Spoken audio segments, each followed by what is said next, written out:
we go. All right. Welcome, everyone. I'm sure folks are going to join us here um, in a little bit as well, but welcome. Feel free to add in the chat where you're calling in from. We're going to get started just so that we can stay on time. But my name is Ezra, and I work in our WGU Career and Professional Development Office, and I am excited for today's Spring Career Quest session and our speaker. But before I dive in, just a few reminders. This session is being recorded, so we will make that recording available afterwards, and you can always come back and rewatch any part. Please be sure to stay muted throughout the session. It just helps with audio quality and make sure there's no interruptions. We will have time for Q&A at the end. So if any questions do pop up, you know what I say, put them in the chat throughout. I will be monitoring that chat, so I'll keep an eye on that, and then we'll be able to make sure we get those answered. And then last but not least, towards the end of the session, we do have a 2-question survey for you to complete. So I'll put that in the chat towards the end. And if you guys don't mind, just click on that and let us know how we did. And let's see here. I think those were all of my reminders. So without further ado, I'm going to turn it over to Jeff Fehlinger, who is WGU, oh my gosh, I can't talk, WGU alum. So welcome back, Jeff. And thank you for joining us today. And Jeff has had 35 plus years of a career in supply chain. And he is going to share some of that with us. And I am honestly looking forward to this conversation because I think supply chain is a very interesting field, but I feel like doesn't get not enough credit for making things run. So Jeff, welcome, and I'm going to hand it over to you. Thank you, Ezra. I appreciate that.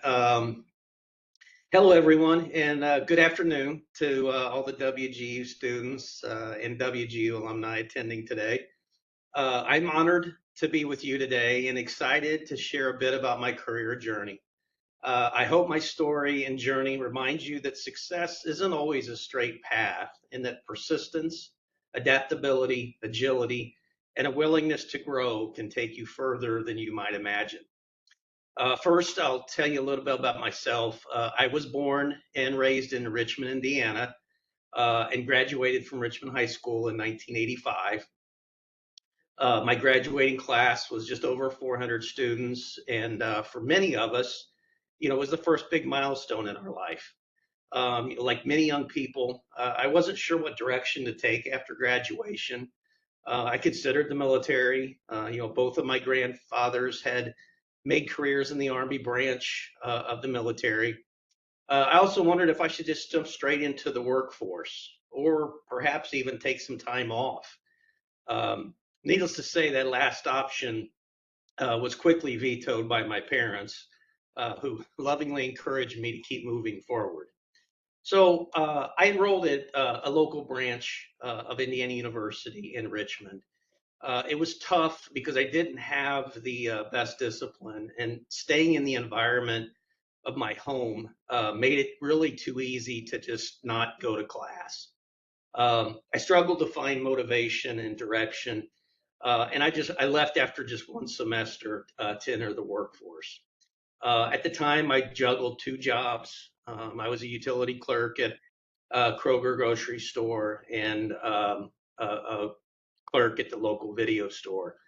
While I gained valuable life experience working in those 2 jobs, I quickly realized this wasn't the long-term path I wanted for a career. That fall, then I made the decision to return to school and was accepted at Manchester University in North Manchester, Indiana. This turned out to be one of the best decisions of my life. I left the comforts of home and suddenly realized I was responsible for myself. Understand, I wasn't very outgoing or social. My experience as a student at Manchester forced me to change from that introvert personality to the extrovert personality.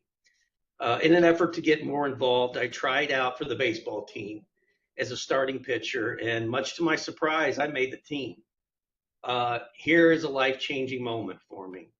I was excited to have made the team, but my first year playing, I sat the bench more than I played and only pitched in short relief. I share this part of my journey because I contemplated giving up baseball. I figured if I'm not going to play, what's my value to the team? The next year, I was determined to get a starting pitcher role, and was going to become a leader on the team. The learning moment came that year. I had to experience the lows of riding the bench to appreciate more of a leader role that following year.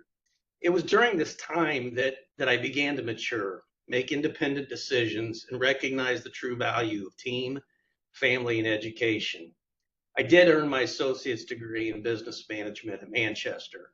Unfortunately, Manchester being a private institution, it came with a pretty high cost. After those 2 years, I, needless to say, got sticker shock of attending Manchester. It hit me square in the face, and now I was facing a large debt on my own. I struggled to justify the financial burden and decided to begin my career with my associate's degree. About 10 years later, I realized I still had a desire to complete my bachelor's degree and enrolled at Indiana Wesleyan University. At the time, I was going through a pretty difficult period personally, and I wasn't able to give my education the focus it deserved. So once again, I stepped away. But the dream of finishing my degree never left. It wasn't until 2018 when I just happened to come across a WGU commercial. I'm sure many of you have seen those. As with many marketing advertisements and commercials, I was skeptical, but my family encouraged me to reach out to WGU and see what it was all about. The schedule flexibility WGU offered in its bachelor's program and the ability to pursue a degree on my schedule was very intriguing and attractive. The application, registration, and acceptance was so easy, I kept wondering, okay, what's the catch? Much to my surprise, WGU accepted the majority of my credits for Manchester, Indiana Wesleyan, and even Indiana University in Richmond. I pleasantly realized shortly after there wasn't a catch, and this was the real deal. Every student has a mentor, and besides family and my coworkers' encouragement, my mentor, whose name was Stacy Williams, turned out to be one of the best cheerleaders and motivators I could have. She was so helpful and never judged me. I'm fairly certain without her cheering me on, not letting me quit, I'm not sure I would have achieved the goal of my bachelor's degree. I want to spend a few minutes talking about my education takeaways and learnings. First, it's never too late to continue your education. I was coming into my 50s when I finally decided I was going to complete my degree. I kept putting it off, and I had watched friends and coworkers around me advance in their career. Life doesn't always move in a straight line, and that's okay. And honestly, we should be expected. I know it's kind of a cliche, but we're constantly thrown curveballs in our life. This is how we learn adaptability and agility in our personalities. It took me over 25 years to complete my bachelor's degree because I always came up with reasons or excuses why not to. There were always activities with kids in school, too much going on at work, and having the time to dedicate to it. Once I decided to give WGU a chance, I was determined to make it work. Every course I took helped shape who I am today. There were times I questioned the relevance of certain courses, but I've come to realize that even if the content wasn't always directly related to my job, it helped develop my character, discipline, and communication skills. Education is more than knowledge. It builds patience, persistence, and resilience. Now I'd like to spend a few minutes transitioning from the education part of my journey to my career journey. My professional journey began in hospitality in the hotel industry. After graduating Manchester, I took an internship as an auditor at a Quality Inn hotel in Richmond, and soon moved into a full-time front office manager role. I started in that career feeling like this was it. I was working in a career that would benefit from my associate's degree. It wasn't long until I found that work in the hotel industry really didn't spark the passion I was hoping for. I transitioned into manufacturing and started out as an entry-level position. My first role was on the warehouse floor, stacking boxes off of a conveyor line and packing plastic bowls and lids into boxes. It was a humbling job for me that today I wouldn't trade that experience for anything, as it gave me appreciation for the manufacturing industry and again was integral in building my character. However, I won't lie, during that time, I often asked myself, what am I doing with my degree? And here I am still paying for it. But I stayed with it. I learned, I grew, and I kept pushing forward, even when things were tough. Throughout my career, I have faced many challenges and setbacks, both personally and professionally. As I mentioned a couple minutes ago, my start in plastic manufacturing was in 1989 with a company called Landis Plastics. This was a family-owned company that had deep roots in the Chicago area. I learned a wealth of knowledge during the days with Landis. Later in 2003, Landis was acquired by a company named Berry Plastics. Berry was headquartered in Evansville, Indiana. I approached this change of leadership with embrace rather than resistance, looking for ways to adapt our Landis culture into the new culture of Berry. Little did I realize this would be the start of a major lifestyle change in my career. A few years later, in 2006, I faced arguably one of the biggest challenges of my life. The efforts put forth to adapt to change was recognized by executive leadership at Berry. I was offered a leadership position at the corporate headquarters in Evansville, Indiana. I relocated my family to Evansville, where we knew no one, left two young boys behind in Richmond, and oftentimes lived paycheck to paycheck. I would talk to my two boys often, and the three of us would cry on the phone because we missed each other so much. There were many times I second guessed myself in that decision. During my time with Berry in Evansville, I have moved through several roles, all of which have served me well in the leadership role I now have. The most recent change facing me is another acquisition with Amcor. This has been the biggest acquisition I have been involved in and experienced in my career journey. But all the life experiences have been instrumental in preparing me for joining Amcor. I walked through that journey to give you some perspective of life. I have failed in leadership roles. I've been asked to step down from leadership positions, failed in personal relationships, but I can confidently say that every challenge faced became a lesson. Unfortunately or fortunately, however you want to look at it, we all have to go through struggles like this to help shape who we are in our career journeys. Today, after 35 years, I lead a global supply chain organization at Amcor. Amcor is the largest plastic packaging manufacturer in the world. I present to international teams across the globe. I manage a team of over 400 colleagues and lead strategic initiatives that impact our customers and operations worldwide. The team I lead consists of supply chain planning, logistics experts, and a vast array of customer service members. There is no way I can possibly know every aspect of each of these functions. This is why it's important to build a strong team that has mutual respect for one another. It can be said a leader is only as good as their team. Once you build that strong team, they will make you a good leader. My career has taught me to focus on three key principles of leadership and three key pillars of business. First, the three key principles. Number one, safety. The well-being of our teams should always be the top priority. One of my dearest mentors here at Amcor, formerly Berry, said it best. Our goal as leaders should be that every team member across the globe will go home to their family in the same condition they came to work. Whether that business is manufacturing, service, or any other industry, Safety of our team members should always be paramount. People, number two, people. As a leader, you don't need to know everything, but you do need the right people on your team. Invest in people because they're going to be the foundation of any successful organization. Number three, customers. It's not just about having customers, it's about caring for them, serving them, and building lasting relationships.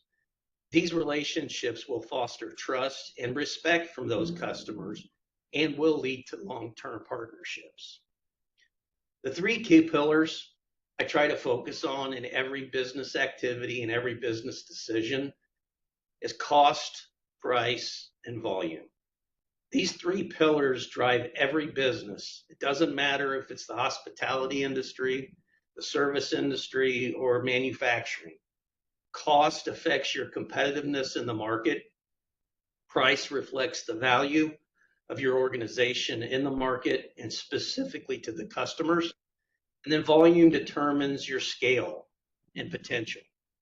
Just like a Costco or a Sam's Club, the more volume you can handle, the more efficient your pricing and costing becomes.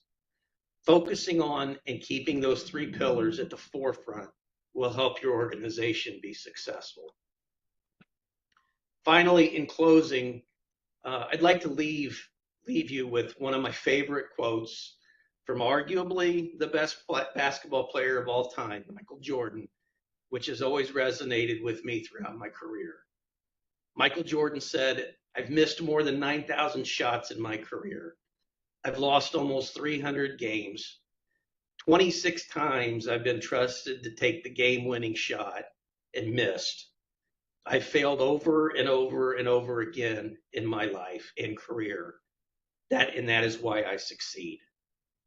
Remember, failure isn't the end. It's often the beginning of something greater. Keep going, keep learning, and never underestimate where your persistence can take you. Thank you. Thank you, Ezra. Yeah, that was fantastic. Thank you. I encourage everyone watching to start thinking of questions and again, utilize that chat to start posting in there. I have a few here, if that's all right. I'll kind of kick us off. You mentioned these lessons learned for sure. And so I'm curious, what's something you wish you knew earlier in your career? Maybe a lesson learned earlier that would have maybe made your journey easier. Yeah, so I would have to say that early in my career, obviously a lot younger, I took things very personally, whether it was in the business world or even my personal environment, um, specifically around my professional environment.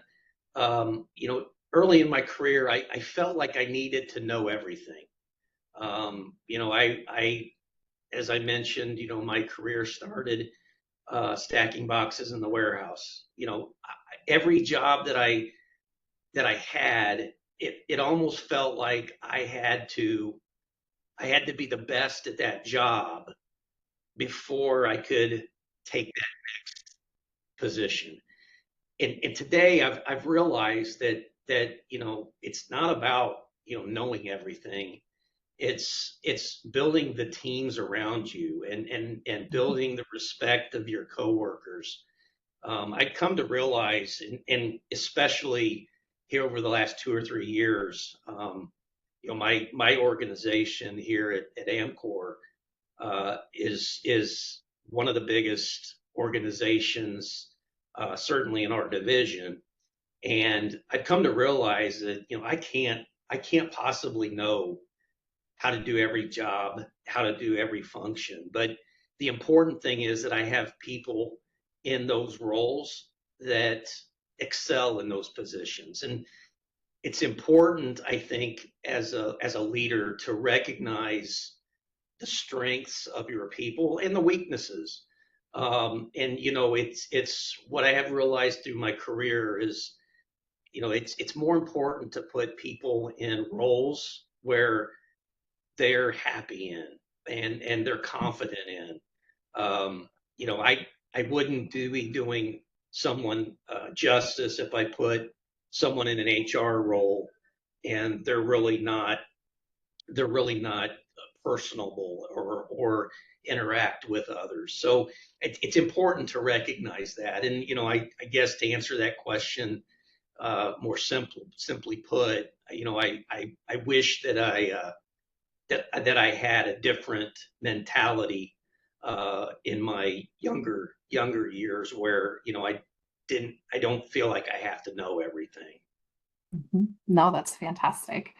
And, some of that is just, it does only come with experience though, too, right? So, no, I definitely understand that. Let's see here. There was a question in the chat, which I want to, because I think it's a little bit more on topic here. Do you have any advice on perfectionism, which I think goes to that, wanting to know everything, and procrastination? Yeah, so that's an interesting question, because it's very especially specifically in the business world, in today's world, things are moving really fast, and I don't know, some of you may have heard the quote, analysis by paralysis. If you can get caught up in being perfect in everything that you do, and it tends to always make you work more and more and more. And the more perfect you have to be, or you feel like you have to be, the opportunities that you miss can be pretty big. Like an example would be that if you've got a customer that you're continually trying to perfect the presentation to them, or that you're trying to perfect your product to them, you can work on that so long and spend so much time doing it that the next person next to you have just now secured that customer. So you've lost that opportunity. So I would definitely say that, you know you don't get hung up on being perfect, because you're just going to miss out on opportunities. I like that. One of my mentors always said, perfect is good, done is better. Yeah. Yes. Let's see. There's another really good question in the chat, which I'm gonna go to next Okay. here. What is some advice on navigating office politics and managing egos? Office politics. That's an interesting question. Um, don't get hung up in office politics. And again, I'm going to learn, or I'm going to explain from experience.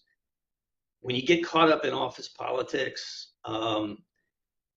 chances are very good that you're going to say something that down the road you wish you wouldn't have. And when you know when you say something in the office politics, most of the time it's going to get out. And I'll leave with this, is, as an example, what I try to tell my team. My team cross functions with many other areas of Amcor, with operations, with HR, sales, etc. And a lot of them are on calls. And when you're on calls like that, it's especially depending upon the subject matter. A lot of those calls can get pretty spirited. And what I've told my group is, the worst thing you can do is fall victim to that those spirited exchanges. And a lot of times, especially when you let your emotions get in front, you say something that you kind of wish you wouldn't have, but you said it, and it's already out there. And so what I've told my group is, when you get into situations like that, it's often best just to back away from it, stay silent, and then, if you have to, come into my office and vent, and you can blow up on me as much as you want, and it's between us.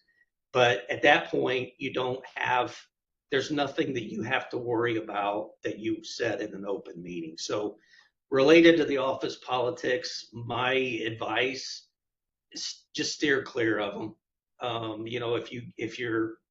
If you're in a meeting or you're in a conversation that tends to involve, you know, company politics, just walk away from it, or, just try not to get involved in it.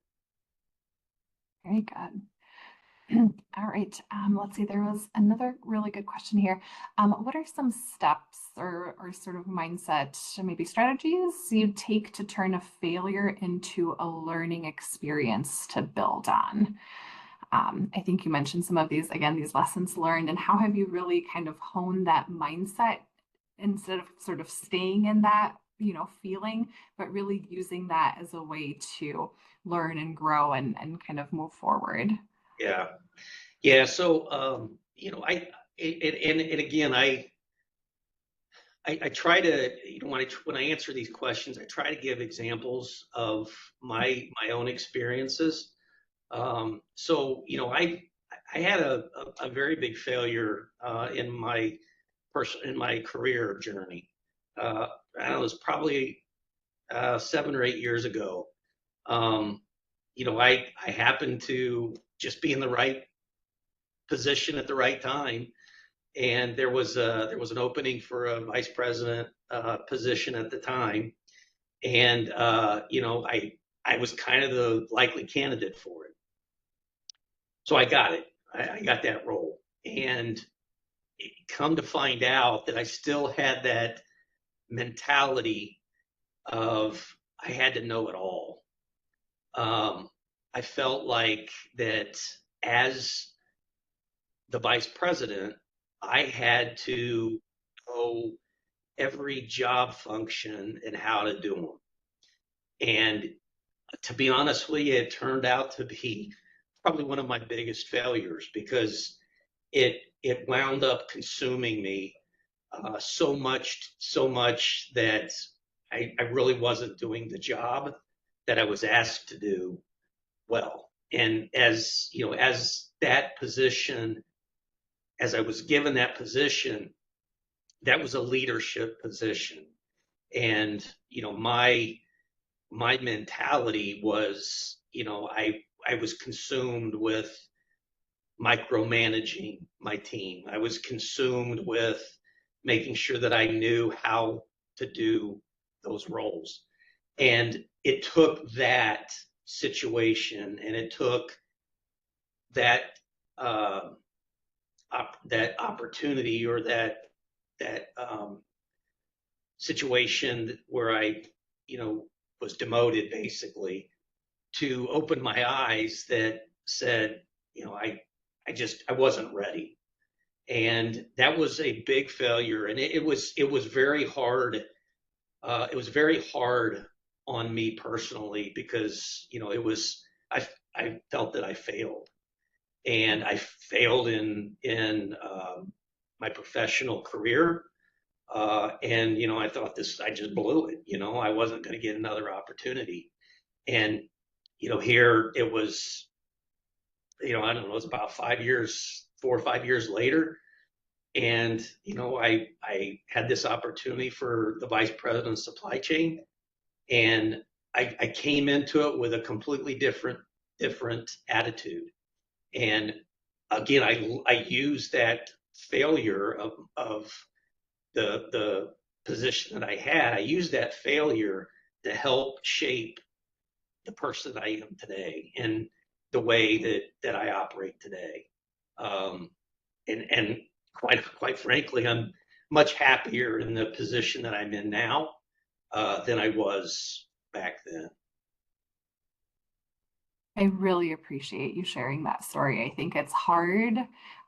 You know, I think students especially see so many shining LinkedIn profiles and all of these titles and all of these promotions, but we hardly see maybe some of those steps back that you had to take or some of those struggles. And so I really appreciate you sharing that story with us today. Um, Let's see here. There is a really great question from Marissa. Any advice on transitioning to manufacturing supply chain roles at an older age with a degree, but not much manufacturing experience? Yeah, so supply chain has evolved a lot, um, really since the days of COVID.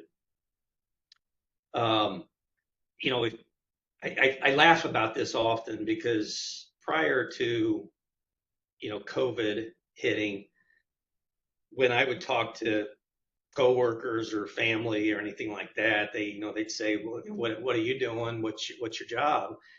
And I'd say, I'm in supply chain. And it was before COVID. It was, what's that? Uh, and and COVID. Once COVID hit, and you couldn't get dang toilet paper Mm-hmm. in the stores, and it was all impacted by supply chain. And supply chain got another whole uh, meaning to it after COVID. So, the way I would probably answer that question is the having the manufacturing experience for me was it was very important to learning the manufacturing environment. And I say this to even people that I hire is I encourage them to get an understanding of the manufacturing floor. Today in our business, we make plastic bowls and lids. I encourage that, anybody new that I hire, go out there to the manufacturing floor and just look and see how these plastic bowls are made. Because it gives you an appreciation for what the company is doing and what the business is doing. But I would also say that it doesn't necessarily, it's not necessarily a prerequisite to entering the supply chain industry. The supply chain industry has grown substantially over the last 3 to 5 years.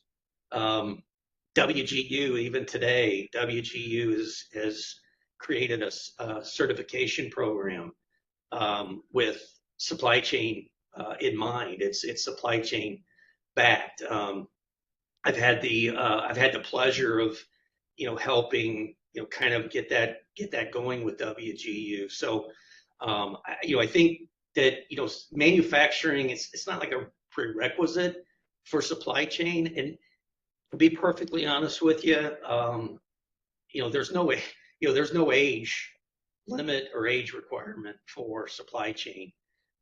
We need supply chain people in the industry every day, and every company needs supply chain functions. Really it's become a backbone of a lot of businesses. So I personally, I think that having an experience in the manufacturing environment and kind of knowing how it works is helpful, but I certainly wouldn't say that it's a prerequisite, if you will, to entering the supply chain industry. Absolutely. I will say it is interesting to watch how things are made. I've gotten a chance to get on a floor before, and Yeah. it's not like you think, all dark and, what you think manufacturing looked like, I don't know, a very long time ago. It's Yes. very tech heavy and, well, bright and clean, and it's Yeah. pretty amazing. So, Yeah. yeah. Let's see here. There was another really good question. Was there a particular turning point in your career where you knew leadership was your path?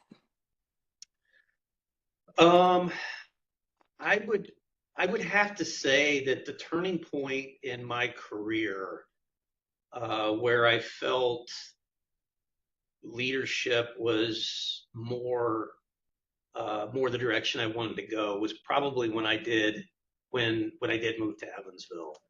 Um, as I mentioned in my presentation, um, in all of my life experiences, that was probably the most difficult decision that I have had to make in both my personal career and my professional career.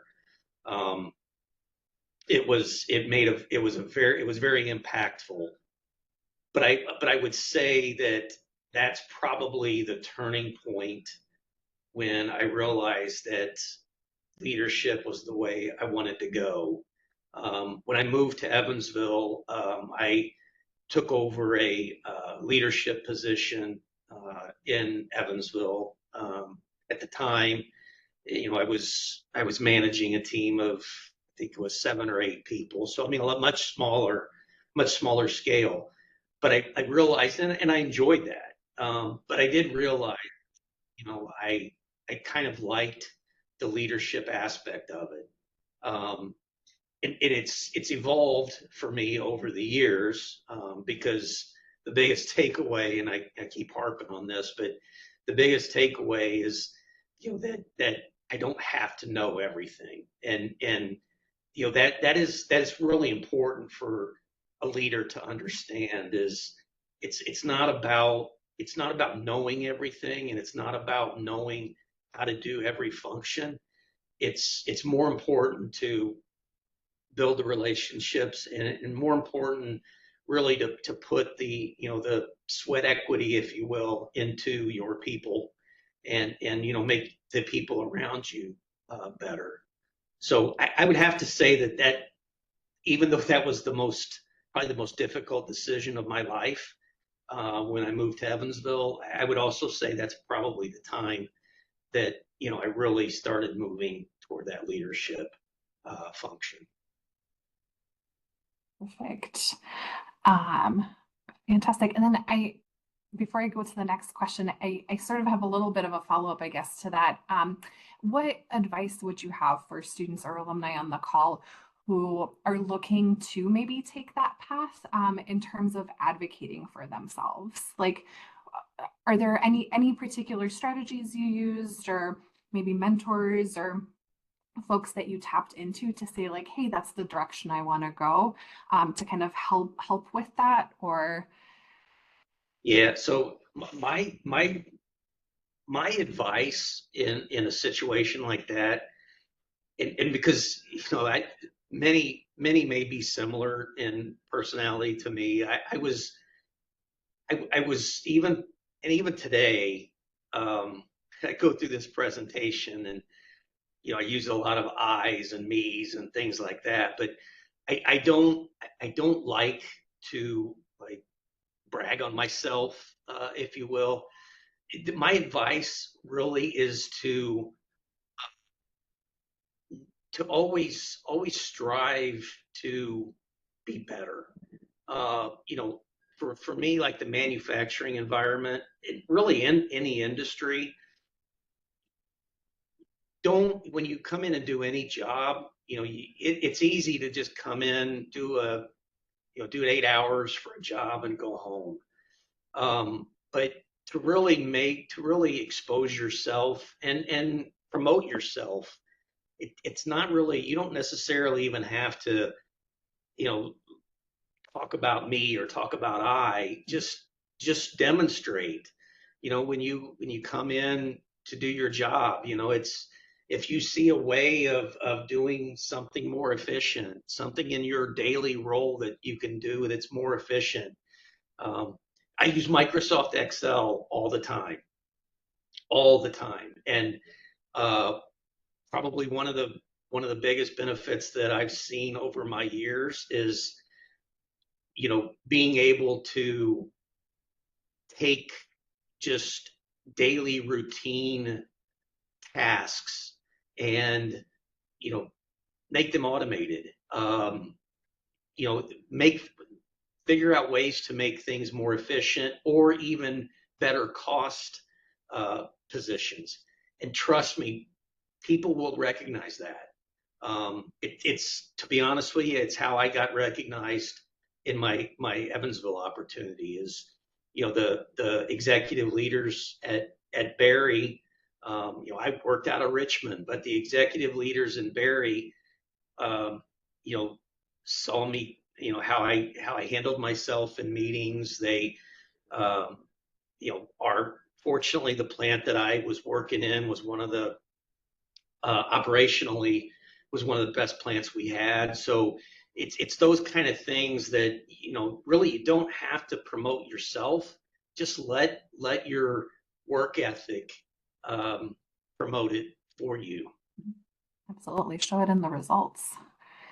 Fantastic. Let's see. Another question here. Oh, what are the characteristics you see in promising up and coming leaders?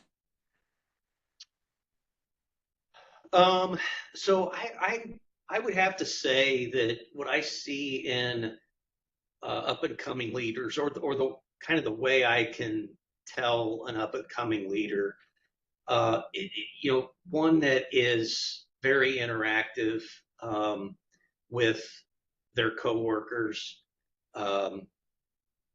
one that and oftentimes you can just tell this in people's character and personality, whether they you know whether they have an attitude of it's all about me, or if it's all about team. For me, I like to see, specifically like here at Amcor, we today, right now is it's a very heavy intern um, presence right now. So we have a lot of interns for the summer that are here, and we're evaluating them every day. I have several that sit outside my office, and they don't necessarily hold a supply chain function, but I observe how they're working. Are they distracted? Do they come in and they're very interactive with the roles that they're doing? So I would just say from an advice perspective, you know, somebody's always probably looking at you and looking to see, what's this person all about? And oftentimes that's how you get uncovered, I guess is a Mhm. way to put it. It's kind of how you find that needle in the haystack. That's one of the things we really like about our internship program here is I think right now we have probably 20 to 25 interns here at Amcor that I interact with, and there's probably a lot more than that across the company. Um, but it's we're constantly observing them and observing how they work, how they function. Are they are they looking for better ways to do a job? So I would probably put it that way, is that it's really all about you know demonstrating the work ethic. Mhm. Absolutely. All right. And then we have another question here, and it's a little bit longer, so bear with me. Sure. Do you have tips on how to pivot the structure of what you do within your job when outlying factors majorly impact it? For example, intermodal logistics when imports are significantly reduced. Kind of like what questions would you ask yourself, or what would be your thought process? Uh, can you read that one again? Let me, because I'm Yeah. trying to follow that one. Yeah, so do you have tips on how to pivot the structure of what you do within your job when outlying factors majorly impact it? Yeah, so as probably everybody on the call would realize, supply chain it's an ever changing, ever evolving business. And there's so many factors that impact uh, the overall supply chain. Weather, Weather impacts us every day. We're going to come into hurricane season here, and for those of you, I saw, I think, a couple in Florida. Hurricane season's kind of right around the corner. Um, Major hurricanes, that will tend to create havoc on the supply chain. The example of intermodal, the railroad going on strike, that can have a major impact in supply chain.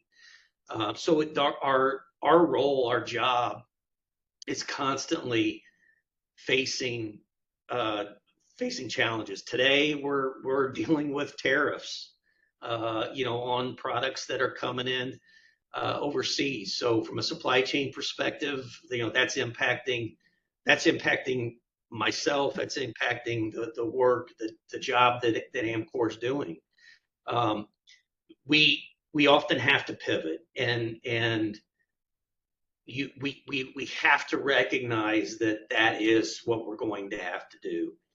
And again, I think this goes back to, as a leader, recognizing the strengths of all of your colleagues. Not everybody can not everybody can handle the constant change.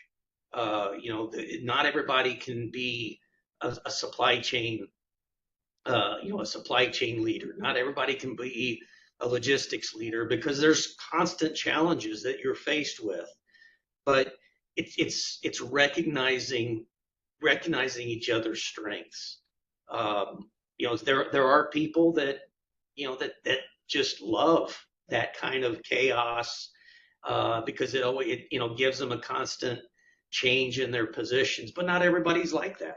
And my tip, honestly, would be that if that constant change, or constant chaos, if you will, in the job that you're doing is a struggle, then you may be more satisfied in some other role. But it's really it's really about recognizing the fact that there are going to be changes, and every day you're going to have to probably pivot to other ideas. But the one thing I would take away, and I'll finish this question with this answer, is I would say that the worst thing you can do, when you're faced with every ever changing position, the worst thing you can do is not not react, not make a decision. I've always had a mentor here at Amcor, Barry, has always told me that I would be more upset with you if you were faced with a challenge and you just decided not to make a decision, rather than making a decision and it being the wrong decision. Because at least a wrong decision is you've thoughtfully decided on something. Not making a decision doesn't fix anything. So, I know I got a little bit off topic there, but I would certainly say that a tip would be, you just have to react the best you can, and as long as your team around you can pivot with you, you'll be fine. No, that's fantastic. And that's really good advice, I think, too. Just overall about decision making is sometimes you can have that paralysis and it Yes. gets overwhelming. But yeah, picking a path and sticking to it. Absolutely. Yes.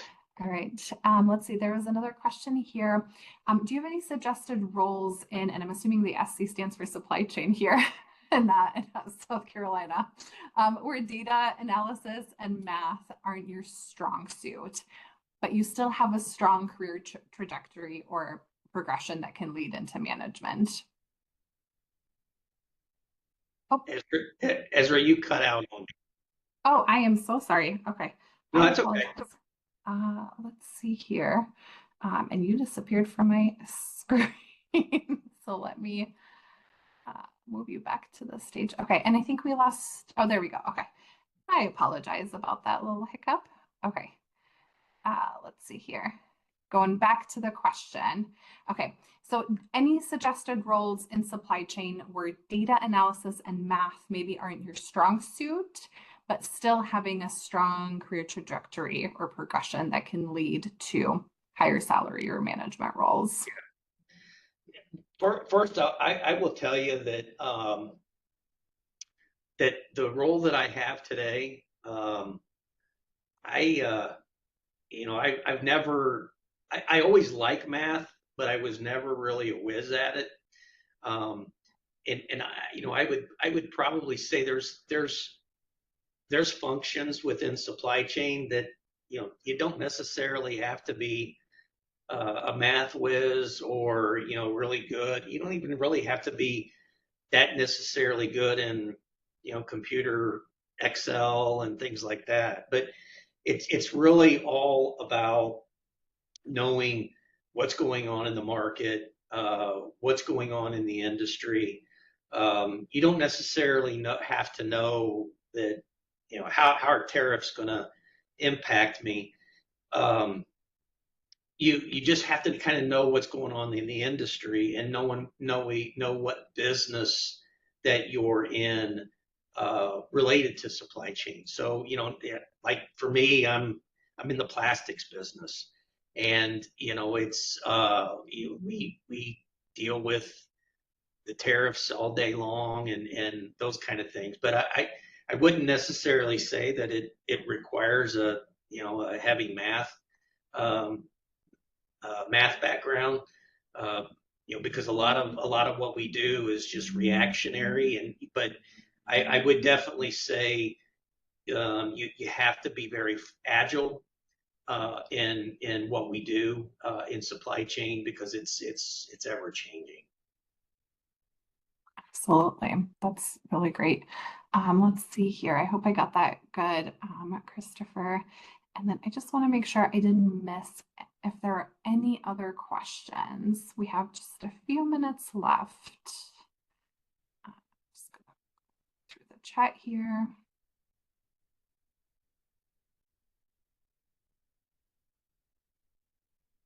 Right. Well, I'll give you all a minute to think to see if you have any last questions. And while you all think, I'm just going to drop our survey real quick before I forget. Sometimes I tend to forget with multitasking here. Let's see here. Here's our little survey. Oh, hello?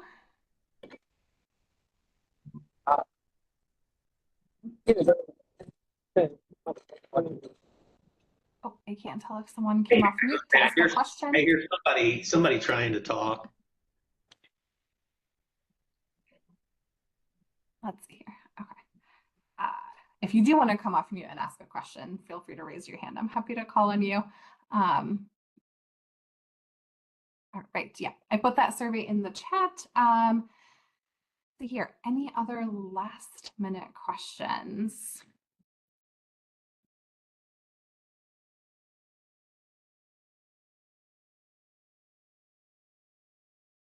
Okay, we've got a thanks, Jeff, for the great points and information. Thank you. Lots of good thank yous. All right. I guess I would add, Ezra, I would add to the group that's on the call.